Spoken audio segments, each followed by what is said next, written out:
And so when we're walking in authority and dominion, we obey the leading of the Holy Spirit. Yes. And he speaks to us and says, "This is my way, walk in it."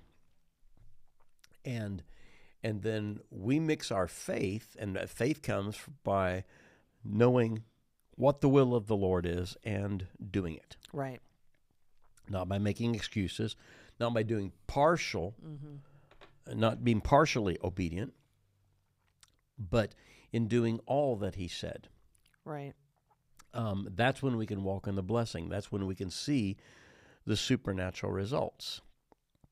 If you just do part of what God says, you're not going to see the results that have to be seen.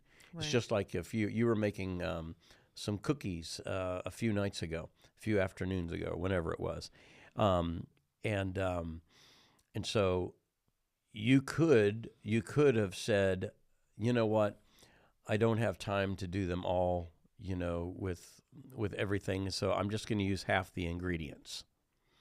Well, you're not going to get the result of a cookie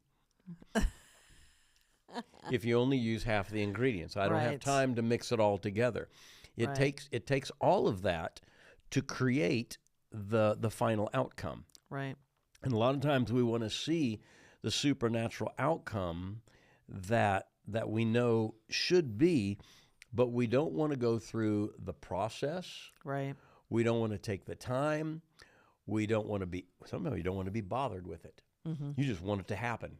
You just want to do it your way. God, you know this is your will. You're going to make it happen anyway. Why do I have to even be bothered with it at all? Right. Because this is something that God put us in the earth as a job to do. Right. Tend it and keep it. Right. Do this. Get the work done. And it is work sometimes. I mean, I learned in Bible college, and I passed it along in being dean and now president of Bible college. Ministry is spelled W-O-R-K. And then we changed I used to hate it when they would say that. To H-A-R-D-W-O-R-K. Oh, gosh. Yeah. It's true. It's so true. There's a lot of work. Takes a lot of discipline. Mm-hmm. And if you're going to do life right, it's going to be a lot of work. Right. It's diligent. As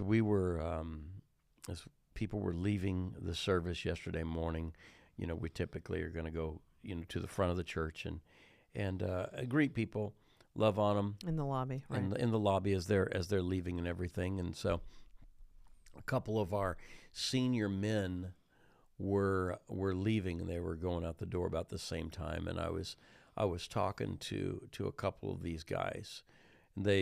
Both of them have lived extraordinary lives. Incredible things have come out of their lives. One here just in the United States, one spent a ton of his life on the mission field in Africa. And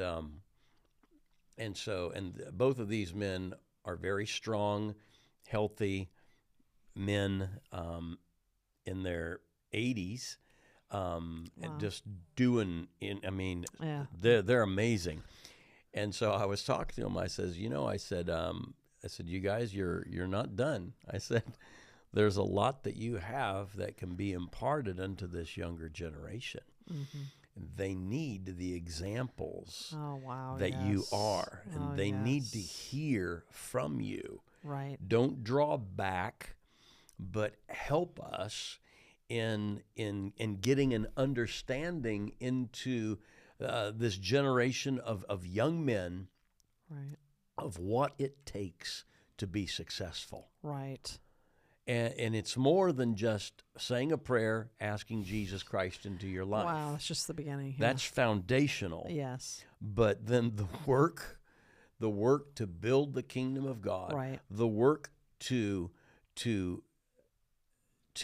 be a person of character, right, to live a life worth living, to live a life as an example, right, as these men, as a father, right, and a father, you're a father when you have a child, but you learn how to father, right. And a lot of times as a grandfather, you have such experience by that time. It's many things are not as difficult because you're not still learning. Right. A lot of times when we start off things in our lives, we're learning how to do them as we're doing them. That's how things started off when I first started off pastoring. It's just like I was going to Bible college and pastoring at the same time. It's like, man, that was some intense learning. This is tough, and it's a practical application. Okay, Yeah, I learned every this day. today in class, Yes. and so this is how we're going to do this. Not what I suggest, but I was thrown into it, and so that's the way it was. And there's grace. Yes. There is grace, and you learn to rely upon the grace of God, which is great. I mean, because it's like the best way in supernatural things come. And you grow so fast. Yes. You grow. It's intense. So fast. But it's amazing. Yeah. Right. And so with life, if we'll just daily follow the plan that God has, just continual. I'm going to do this. I'm going to do this. I'm going to do this. And I'm not going to do that one time. I'm going to keep doing that because this is what you have to do to be successful. Right. It's just like if you own a piece of property, you have some land that your house is built on, then you have understanding. If you're here in Tennessee, if you have some property, you're going to have to tend to the property. Okay, you can't get it and mow the grass one time and think, okay, well, I did what a homeowner does. I mowed the grass. Dude, you're going to have to do that every week. And if you're not going to do it, you're going to have it done. Otherwise, it'll overtake you. Do you realize that the dominion and authority that God gave to Israel as they went into the promised land, he said, I will drive out the inhabitants before you little by little. Little by little. Not all in one fell swoop. Like everybody wants, I want all of this. Right. No, he said, I will drive them out before you little by little. Why? Because if they're all driven out from before you, then actually what God created to fill the earth before man, all the animals and vegetation, it'll overrun things and it'll consume you. Wow. And so he says it's better because those giants that you're going to have to drive out, at least they are keeping control of things. And they're not letting it overrun until you are ready to take possession of it. Right. And so we have to understand that God will give us possession of everything as we're ready to walk in dominion. Oh, that is so true. God will give us possession of everything He has promised us when we're ready to walk in dominion in that area. Right. Not until. We can't just expect that everything's just going to just lay down and surrender to us. It doesn't happen that way. That's actually not a biblical plan. Right. So God says, when you're ready, I'll work with you and we'll drive the inhabitants out because this is your land. Right. They're encroaching, they're living on it, but at least they're keeping it from being overtaken. Right. And so, which is actually helpful. It's helping you. Very, very helpful. Right. God's timing is so amazing. And a lot of times we, out of whether we don't understand His timing or we just think, oh, well, I've heard people say, well, this person is holding me back from ministry. Or, really? I mean, so that person has more strength and ability than God does, And so, we can have a tendency to blame other situations out of our lack of understanding, really. And it's many times God's protection and His blessing upon us that we're not just handed a bunch of stuff. Yeah. And we're not handed a bunch of opportunities or things because God truly knows when we're ready. And some of that is just proving ourselves faithful because, of course, our stewardship is refined during those times. We gain an understanding and practical application where, again, we really don't know. We have to trust the Lord because He knows all things. Yeah. Even the Word says that Joshua declared the giants are bred for us. Yes. They're actually they strengthen us Right. in us having to do battle against them. You need opposition, actually. Right. Without opposition, you really wouldn't need any dominion. That's true. We have dominion, we have authority, and we have to be courageous because we're going to have to do some battle. We're going to have to drive some things out. It's going to take effort. It's going to take intentionality. Right. Is that a word? Sure. I mean, I just made it up if not. for us, it is right now. Intentionality. I don't think I've heard of it before, but maybe it's there. Anyway, and, being intentional. being intentional. And so we have to do that, but we have to do it in God's time. Right. And God's way. he said to Israel, you will do it little by little. It's not like I want a big hunk. He says, no, little by little. That means it's not going to be a fast process. You know, ooh, we don't like right. that. We don't like that, but there's so much character development that takes place in that, and it also keeps you trusting the Lord. Mm-hmm. When Walking them by faith. When you look at situations where people seemingly like all of a sudden are given like a bunch of fame or notoriety, many times there comes a great fall, right? Yeah. When there comes to people winning the lottery, I mean, there's not very many success stories within that because unfortunately there wasn't the character, not only character development, but practical stewardship of how do I handle a large sum of money in that case. That's why they were playing the lottery. Right. And they were not prepared for all of the challenges that would come against them. And so it's sad because it's such a high percentage that end up declaring bankruptcy. And you think, how does that even make sense? They lose it all. You had all of this money and then you had to declare bankruptcy. Why? Because obviously you weren't trained in how to steward and you didn't have a proper mindset. I mean, you were gambling to start with. So, I mean, that would say a lot right there, right?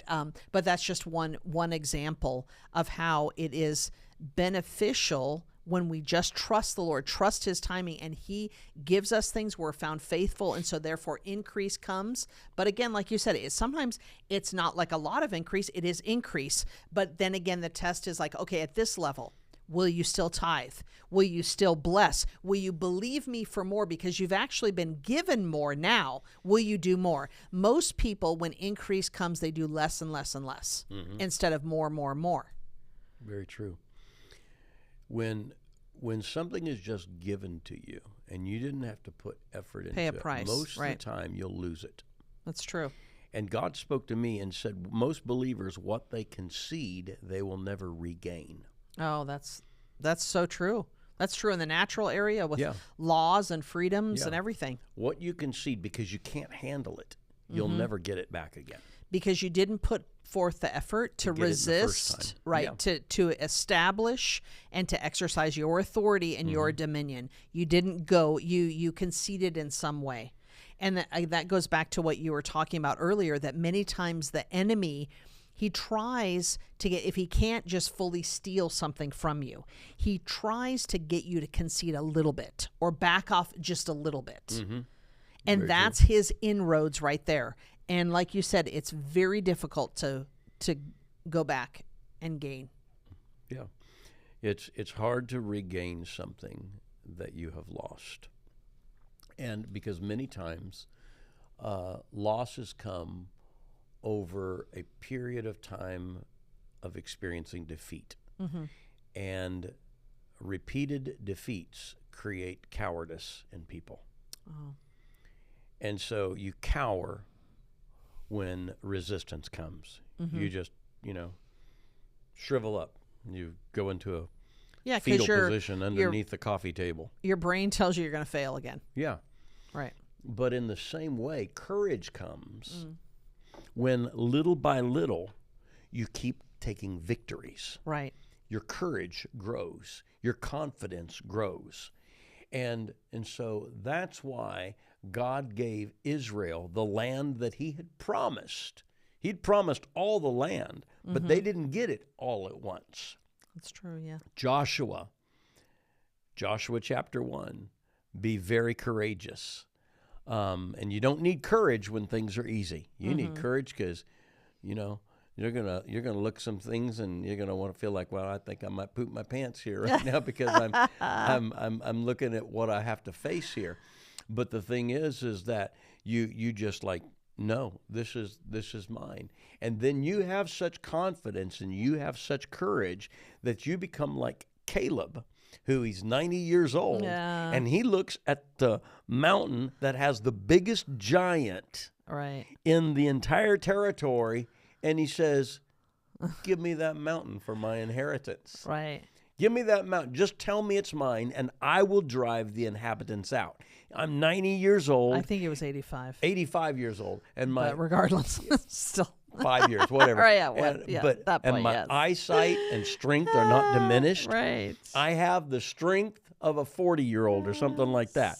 He's like, my gosh, absolutely. How did he get that? Because of courage. Right. Victory after victory after victory, little by little by little. Mm-hmm. And again, like I said, people want to, I want all of this. I want all of this. I want everything suddenly. Sometimes God will do suddenlies, but that is not his typical way of doing things because most people can't handle it. Right. And most people, their character can't handle it either. They get built up in pride. If all of a sudden all of this happens, and they become like, their own Lord. Mm-hmm. And they think they're all that, and and you walk humbly. Walk humbly before the Lord. Right. Suddenlies, it seems, I've never studied this in the Word of God, but it just seems that suddenlies come after great times of preparation and challenge and growth that have taken place, and God then moves suddenly, because like you said, it's not like an ordinary, it's not suddenly after suddenly after suddenly after suddenly after suddenly. Right. Because again, that takes no faith, that takes no development, no growth on our area, and God is more concerned with that. A lot of times we're concerned about what, happens on the outside, what we perceive indicators of growth or increase or blessing, which sometimes that's different than what the Lord desires or what he perceives or sees. That's why you have to actually, just really, listen even on the inside, and just don't pay attention really to the outside things, but more I'm just going after God. I'm seeking his kingdom, his righteousness. I don't need to worry about anything else. Everything else will be added unto me. Right. But I just got to go after him with all of my might, with all of my heart, with all of my strength. Every morning I, got to lay my heart on the altar and say, I allow the fire of God to come and burn me. Lord, Amen. Make the adjustments that you desire. Like it says in Psalm 5. Right. But I'm going to go forth. And, Caleb, he had this, you can tell how his mindset was 40 years previously.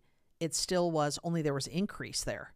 Absolutely. And so you make a choice, right? You make a choice. You can continue to develop in a negative way, because there's also that. You don't just stay at the same level. So if you have negativity that comes out of your mouth followed by negative action, because that's the way that it works, then you get into negative habits that propel you farther and farther away from the destiny that God has for you. So you make a decision, you make a choice, because a lot of times people will think, man, this is so hard doing the right thing. And it is for your flesh. Your flesh has a hard time. It wants to do things its way in the timing that it feels like, the things that are like the least effort, the least resistance. That's what our flesh wants to do. Take us in that direction. But so you can make a choice. You can go against that, and it does seem difficult because you're adjusting mindsets, attitudes, ways of life. You're establishing healthy, productive patterns in your life. But you have to recognize if you don't do that, it's just as hard in the long run, if not harder, to be full of negativity and poverty and sickness and depression. You're going to make a choice. So you might as well just embrace everything that God has for you and go for it in the most powerful way. Put every effort that you have. like mentally, spiritually, emotionally, physically, financial, every way. Give your very best and just go for it that way, because the results that you will have, they'll just blow your mind. It's so awesome. Yeah. The blessing of the Lord. And so you make a choice of what you do. Because I think a lot of times people are just like, well, I'll just, sit here and do nothing, as if that's going to bring about what you actually want. It's not. No, it's not at all. It'll lead you in a direction you don't want. Exactly right. Very true. A lot of what we're talking about having dominion, that started in Genesis chapter 1. At the very beginning. Yeah. In verses 26 and 28. And the word said there, God said, let us make man in our image and our likeness, and let them have dominion over the fish of the sea, over the fowl of the air, over the cattle, over all the earth, over every creeping thing that creeps on the earth. Spiders. And so, God's given us He's given us authority over the creeps. Yes. And so creeps of we all have kind. we have then it says in verse 28, so God said something, and then God did something in verse 28, and he blessed them. Oh, that's awesome. You can't have authority and dominion without the blessing of the Lord. Oh, that's so awesome. You have to have the blessing of the Lord. You can't do it on your own. Right. And so God blessed them, and then he said, be fruitful and multiply and replenish the earth and subdue it and have dominion over it. This is over the fish of the sea, the fowl of the air, every living thing. And so those 5 things: be fruitful, multiply, replenish, subdue, and have dominion. And so this is what we're supposed to be continuing to do. Right. And so if we're fruitful, that means we're productive, we're successful. Right. God's plan is for us to be productive and successful. And that means we are producing the desired result that God has for our lives. Right. Not I'm successful in my own eyes. I would ask you, are you successful? Would God say you're successful? Right. Because is it at his level of success, or is that your comfort level of success? I'm doing okay. Right. If there's no fruit that's being, shown forth, being birthed or born from our life, then there's no proof that we're actually doing and walking in God's ways. Exactly. So we have to have the outcome that God wants, or we're actually not fruitful as he intended. Right. And so be fruitful. The second thing was multiply. And so that means that there should be increase. Okay. Yeah. And fruitful, not just addition. Right. Multiplication. Fruitful and multiplication are not synonyms. Right. Okay. And so multiply means to increase greatly in number by reproducing. And so God gives us the first part, but then we have to take what he's given to us, and it has to be multiplied. When Jesus multiplied the loaves and the fishes, tacos didn't come out. It was more loaves and more fishes. It wasn't fish tacos. A form. We've just changed it these Maybe days. Okay, there we go. Could be. Bread and fish. Could be. Hey, now we got a there tortilla. We go. A chapata. Oh, okay. Something like that. Yeah. Naan. And so we have to multiply things. Right. That's what. And so again, are you multiplying as God intended for you to multiply, or did you just double? Because double is not really. That's kind of like addition more. Right. It's 1 plus 1. Multiplication. That's what we're supposed to do. And so then the third thing he said is to replenish the earth. And the understanding, replenish means to fill up again. Mm-hmm. So actually, the earth had already been filled once. There had been a flood. I'm not going to get into the pre-Adamic flood and everything like that, but the word Very of the Lord interesting. was replenish the earth. Replenish the earth. And it means to restore it to a former position or a former condition. I want it back up full again. Mm-hmm. Replenish the earth. And then he said, subdue it. Subdue it. That means conquer or bring into subjection everything that is there. And Right. so when we subdue something, we don't have an understanding of, well, this doesn't want to cooperate. It's not will this cooperate? You make it cooperate. I saw a little blurb of a story that sometime over the weekend there was some airline in Canada that a flight was shut down because a child would not sit down in their seat for them to take off. And it said neither the parent nor any of the airline staff could get the child to sit down and buckle up their seat. Oh my goodness. And so they had to go back to the gate. Oh gosh. And then they took the child and the parent off the flight.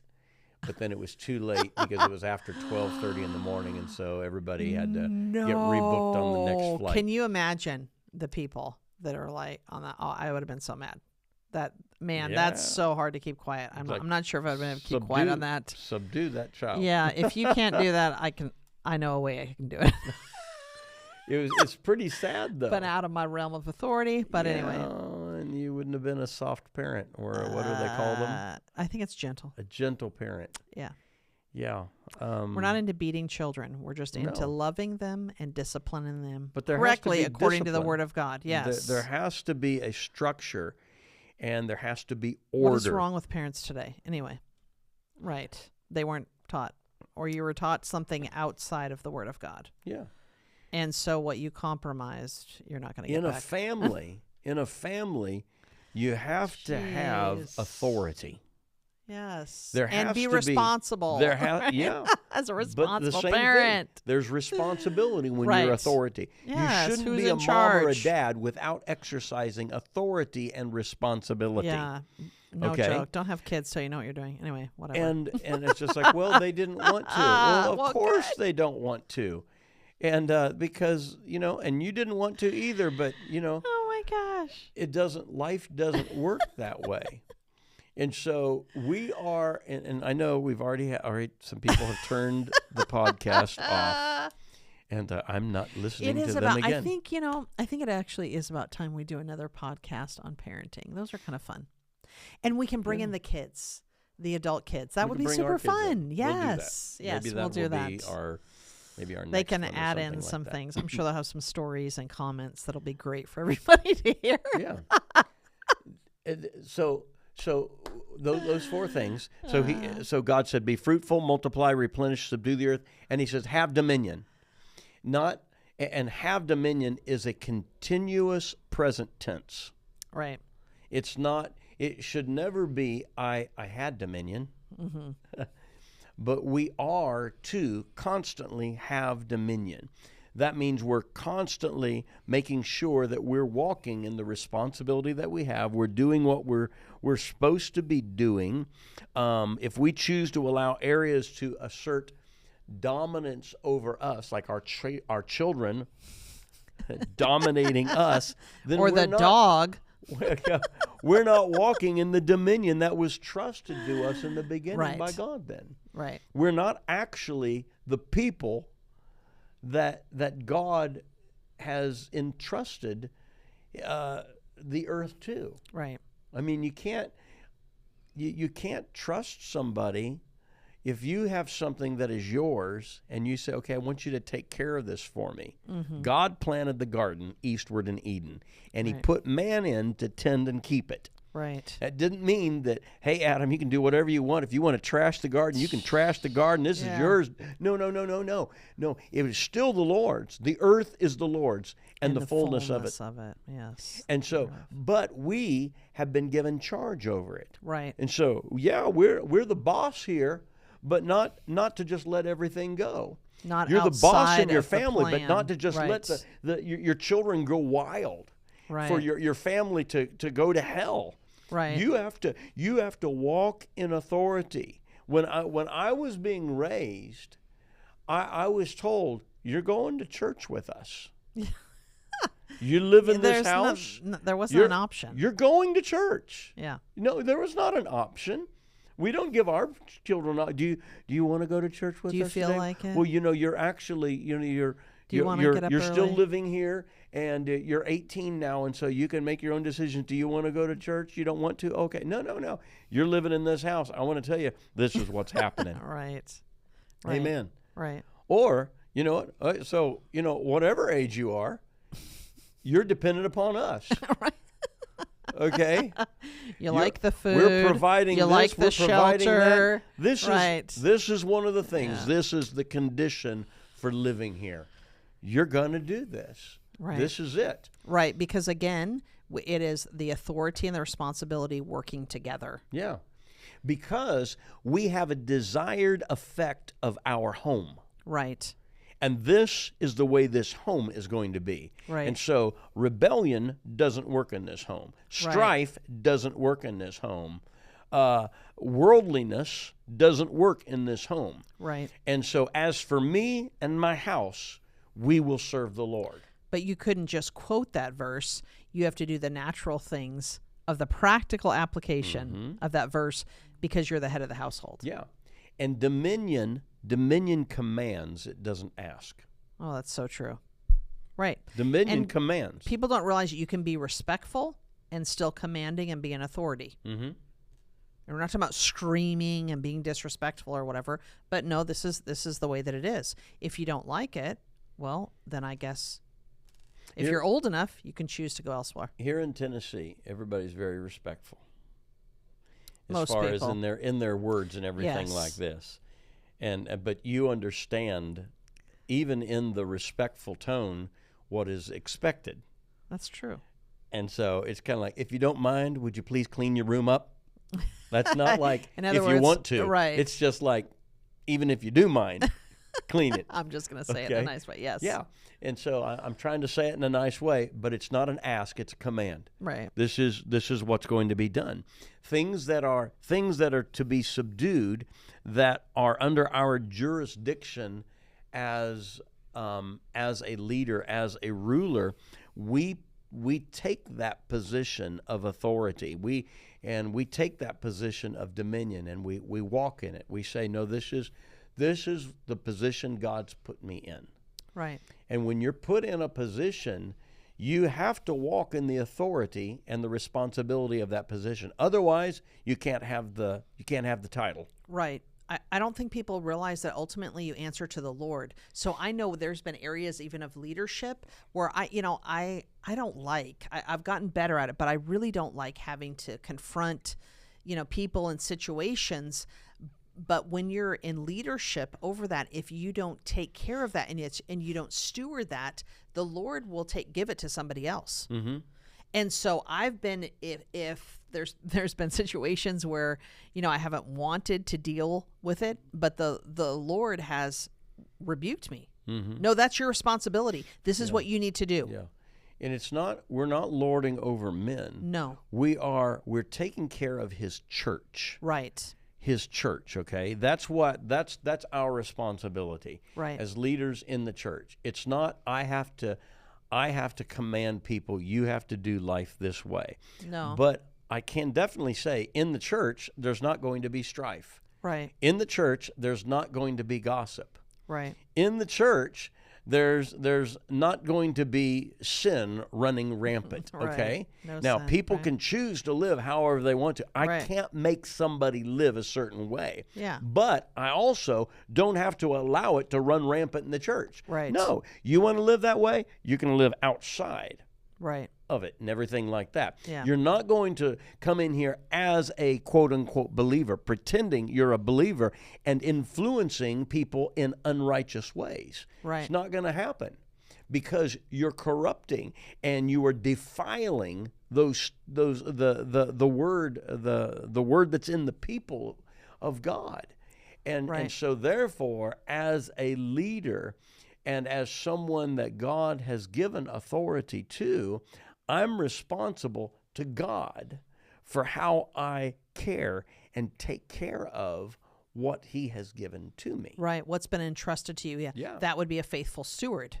Exactly Right? If you have someone that, let's say you own a restaurant and you have a shift manager, and so there's expectations for them, they have responsibilities, and one of those is to lead the workers that are on that shift. Yeah.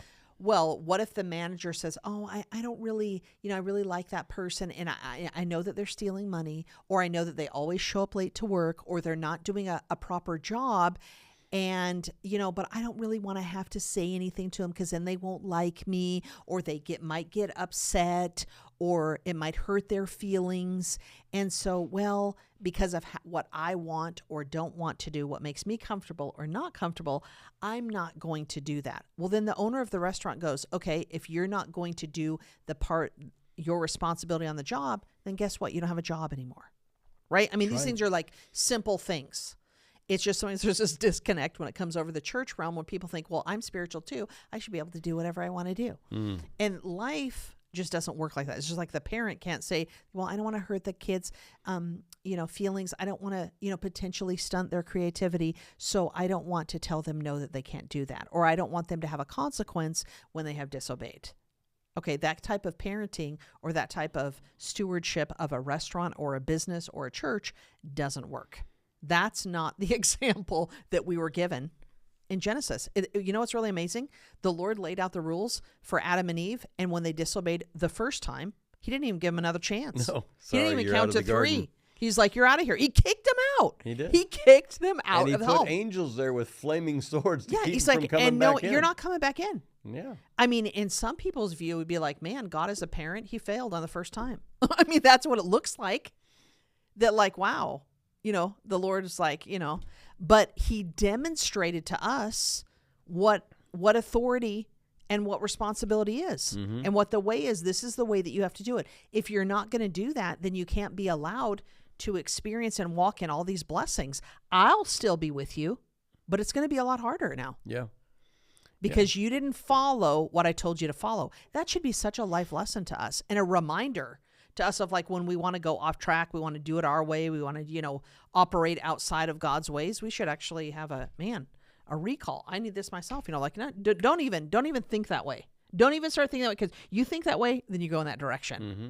And of course, you have Satan, who, just like he came to Eve, he's like, wait a second, did God really say that? Why? That's what he does. He tries to undermine authority all the time. So if that authority is directly from the Lord, if that's authority that is coming through someone that God has placed you underneath, whether that's within your job, whether that's within a church, whatever type of leadership thing, there's always that test of, are you going to submit to authority, or are you going to do your own thing? Yeah. And do you do it immediately?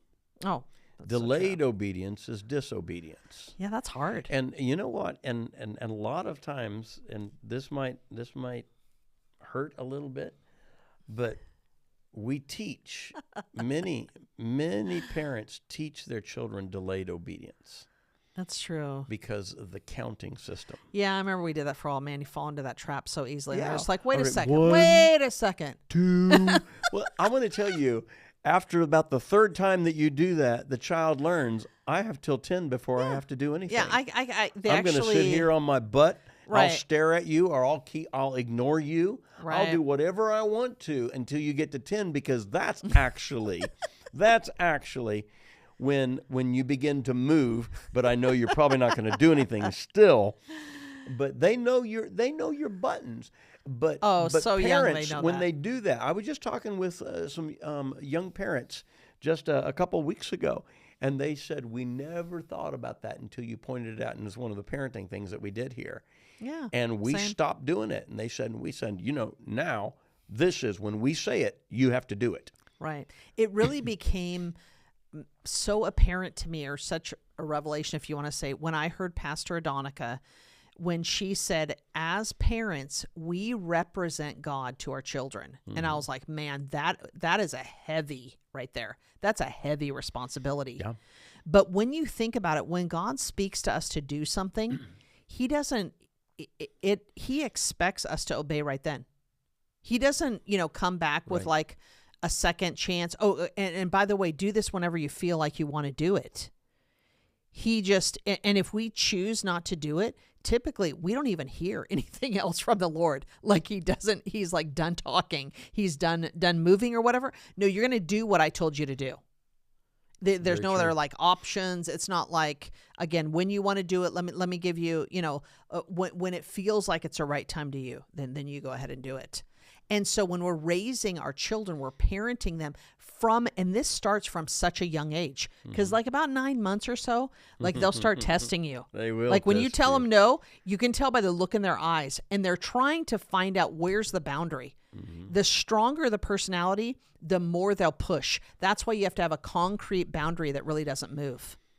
And so through our instruction to our children, through the way that we parent them, they'll actually learn how to respond to the Lord. Mm-hmm. And they learn, that's the truth, right? They learn that self-discipline comes from us implementing discipline in their life. Mm-hmm. And self-discipline is such an indicator of your success in life, no matter what you're called to. So important. Say that again. And discipline, that correct discipline, of course, when it's implemented by the parent.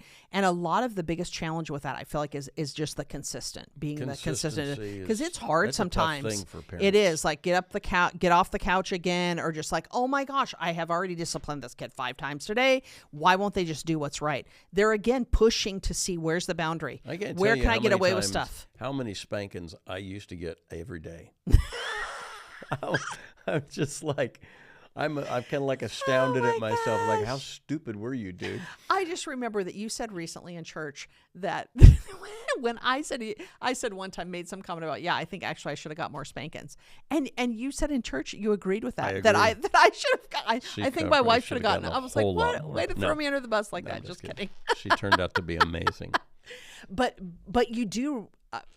I had to realize at some point, like, there were some areas when I had amazing parents. When I look back, I was like, man, I at least wondered if my parents would have been a little bit stricter in this area, then you wouldn't have gone through. I wouldn't have had some of the challenges once I came into adulthood. Yeah. Now, can I use that as an excuse for the rest of my life? Like, oh, my parents didn't discipline me or spank me enough, so I'm just a loser the rest of my life. Because some people want to do that, right?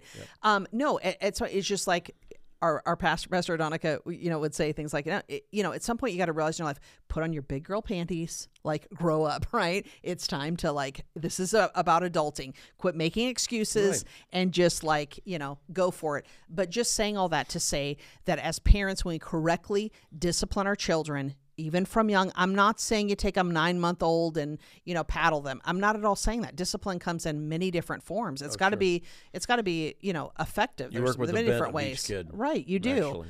And so you don't have different standards within your home, but you definitely approach children differently based on their personality. Some children, it's rare that they actually need a spanking because they respond to correction immediately, even just by a tone. They have a soft heart. And and they're much more. And then you have other ones that not so much.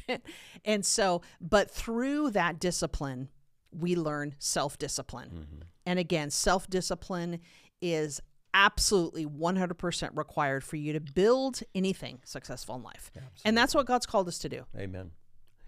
Have responsibility, walk in dominion. Establish great things. We appreciate you watching and listening to us here on the Last Days podcast. So reach out to us. And let us know.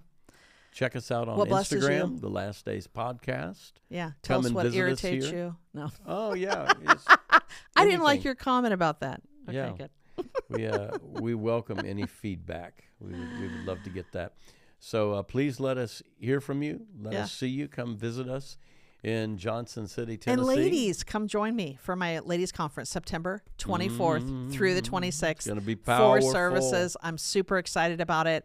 The Lord dropped something in my heart just yesterday about, spending some time with those ladies that are coming, that are in full-time ministry. And I'm thinking I might even actually open it up to those that have businesses as well, that are you're full-time. You've got your own business, or you and your husband have your business, and those that pastor full-time, or you're in ministry full-time. Not like you want to be, not like you have something where you go, once a year on a trip. I'm talking about, actual full-time, but it's going to be powerful. And I'm super excited for this glorious ladies conference. Amen. It's going to be fun too. It's going to be amazing. Yes. So come, and you can even plan to be with us the first full week of January. Come and join us for a powerful week of revival. Fire in the mountains. It's going to be absolutely amazing. Yeah, that's cool. Great way to start off the new year. That's looking ahead of ways. But chain powerful. That'll be great. I guarantee you. We've got a revival meetings coming up here really soon. Yeah, we do. August 16th through the 19th. And so that'll be really great too. Powerful. Yes. We love you so much. God bless you. Have a wonderful, wonderful day. Thank you so much for joining us here on the Last Days podcast. If you would like to know more about us or the River of Tri-Cities Church, please visit us at riveroftricities.com or check us out on our YouTube, Instagram, or Facebook. If you would like to be part of what God is doing here in the Tri-Cities and beyond by partnering with us, please visit riveroftricities.com/donate to join us as we bring the gospel of Jesus Christ to this generation. Again, thank you so much for joining us, and we'll see you next time.